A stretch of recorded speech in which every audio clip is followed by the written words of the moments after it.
Nirina merasa dijebak dalam wawancara siaran langsung, tuntut permintaan maaf stasiun TV.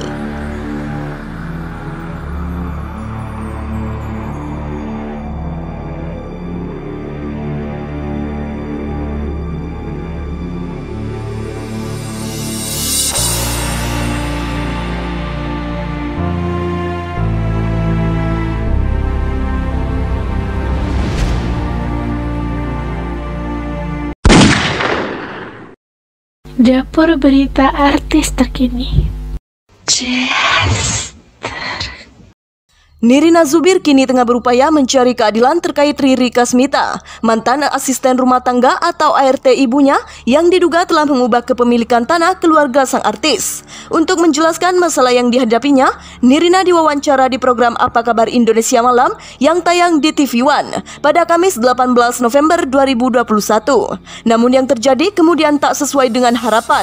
Ia kemudian wall out alias pergi meninggalkan wawancara yang tengah berlangsung secara live. Di Instagram Stories, istri Ernest Coklat ini langsung menuangkan unek-uneknya. Sangat kecewa. Sumpah kecewa banget ya sama TV One. Nirina nggak mengerti. Maksudnya Nirina udah memberikan waktu banyak untuk TV One dari jam 5.30 pagi ini untuk memberikan wawancara dan juga semua pikiran dan juga pengalaman untuk Nirina bagi di TV One, ungkap Nirina dalam video tersebut. Merasa dijebak.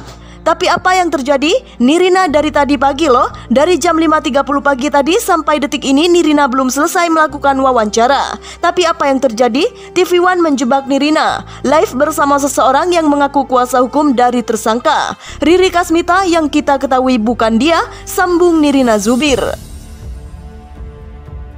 Awalnya dengan BPN. Dalam video ini disertakan pada tulisan bahwa Nirina menyatakan awalnya ia dijanjikan untuk menjalani wawancara bersama perwakilan BPN atau Badan Pertahanan Nasional.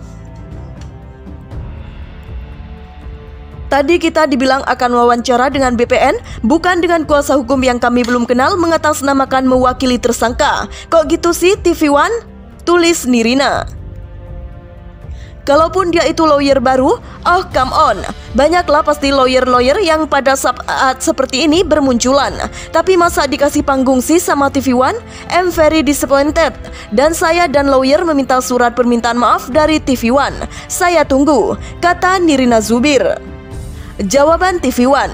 TV One sendiri telah bereaksi atas tudingan Nirina dengan merilis pernyataan dari penanggung jawab program Apa Kabar Indonesia Malam, Edwardus Karel Dewanto. Sama sekali TV One tidak bermaksud menjebak. Seperti disampaikan Mbak Nirina dengan menghadirkan pengacara tersangka Riri, semata-mata kehadiran pengacara tersangka tersebut untuk memenuhi kaidah pemberitaan yang seimbang dan menghormati asas praduga tak bersalah, tulisnya dalam akun Instagram resmi stasiun TV ini. Nirina Zubir sebut mendiang ibunya tak tenang karena aset digelapkan ART.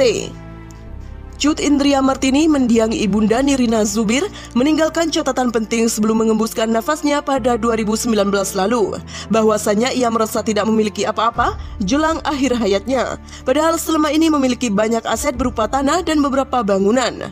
Tak hanya itu, mendiang ibu Nirina Zubir juga mempertanyakan surat-surat aset tanah dan bangunan yang selama ini diurus oleh asisten rumah tangganya, Riri Kasmita. Namun sampai Cut Indria berpulang, surat tersebut tak kunjung selesai. Ibu saya meninggal dalam keadaan tidur. Saya menemukan catatan ibu yang isinya, uang aku ada, tapi kemana ya? Terus ada lagi, surat-surat saya kok lama ya diselesaikan oleh Riri? Kemana ya surat saya? Seperti itu, kata Nirina. Kemudian menangis ditemui di kawasan Cipete, Jakarta Selatan. Dari catatan tersebut, Nirina Zubir menilai bahwa ibunya meninggal dengan keadaan yang tak tenang. Sebab di akhir hayatnya, ia masih memikirkan aset berharganya yang ternyata digelapkan oleh ART-nya sendiri. Sehingga saya menyimpulkan bahwa ibu saya meninggal dalam keadaan tidak tenang karena memikirkan aset-asetnya, kata Nirina Zubir. Nirina menduga proses penggelapan aset tersebut telah dilakukan Riri sejak 2017 lalu. Saat itu ibunya sempat meminta bantuan ART untuk mengurusi surat-surat aset miliknya, namun ternyata dimanfaatkan oleh Riri untuk mengubah nama kepemilikan. Awalnya ibu saya merasa suratnya hilang, jadi minta tolong kepada asisten rumah tangga untuk diurus suratnya. Namun alih-alih diurus, surat tersebut disalahgunakan dengan mengubah nama kepemilikan, kata Nirina Zubir. Atas persoalan yang dihadapinya ini, Nirina Zubir dan keluarga sudah melaporkan kasusnya ke polisi. Pihak kepolisian sudah bergerak cepat dan menangani kasus ini dengan baik. Pada 13 November lalu, polisi telah meringkus 5 orang yang diduga menjadi sindikat mafia tanah atas kasus keluarga Nirina Zubir. Orang-orang yang sudah ditangkap tersebut adalah Riri Kasmita, Edrianto, dan Faridah. Sementara 2 orang yang lainnya, Ina Rosaina dan Erwin Ridwan, yang merupakan notaris dari PPAT Jakarta Barat, masih belum memenuhi panggilan dari polisi. Saya dan keluarga mengucapkan terima kasih kepada pihak kepolisian karena bergerak cepat dalam menangani kasus ini. Pungkas Nirina Zubir. Penjelasan notaris kasus mafia tanah keluarga Nirina Zubir. Kami bukan komplotan. Mu'adz Haidar, kuasa hukum dari Faridah dan PPAT, Ina Rosaina, angkat suara terkait kasus mafia tanah yang turut menyeret kliennya. Dia menjelaskan bahwa para kliennya tidak ada keterlibatan selain kerja-kerja profesional yang telah dikerjakan.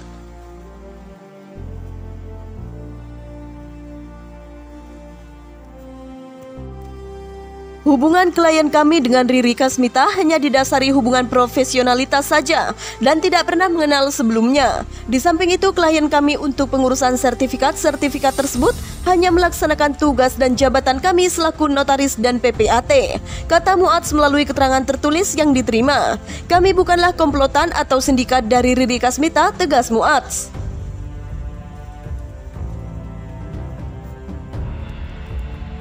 Mu'adz pun menjelaskan rangkaian perkenalan antara kliennya dengan Ricky. Mu'adz mengaku Riri bisa menunjukkan kedekatan dengan keluarga almarhum Ibu Cut dengan mengatakan sebuah tindakan Riri sudah diamanatkan almarhum Ibu Cut agar sertifikat dibalik nama atas nama Riri. Riri membawa beberapa sertifikat beserta persyaratan yang dibutuhkan untuk balik nama sertifikat ke atas nama Riri. Kemudian almarhum Ibu Cut sempat tanda tangan surat kuasa menjual di kantor klien kami Faridah, jelas Mu'adz. Sebelum proses balik nama sertifikat, Mu'adz mengatakan kliennya sempat mengecek langsung ke lokasi-lokasi yang akan diproses balik nama. Menurut pengakuan kliennya, Riri menunjukkan lokasi-lokasi yang akan diproses dan terlihat sangat leluasa keluar masuk rumah yang dijadikan objek balik nama.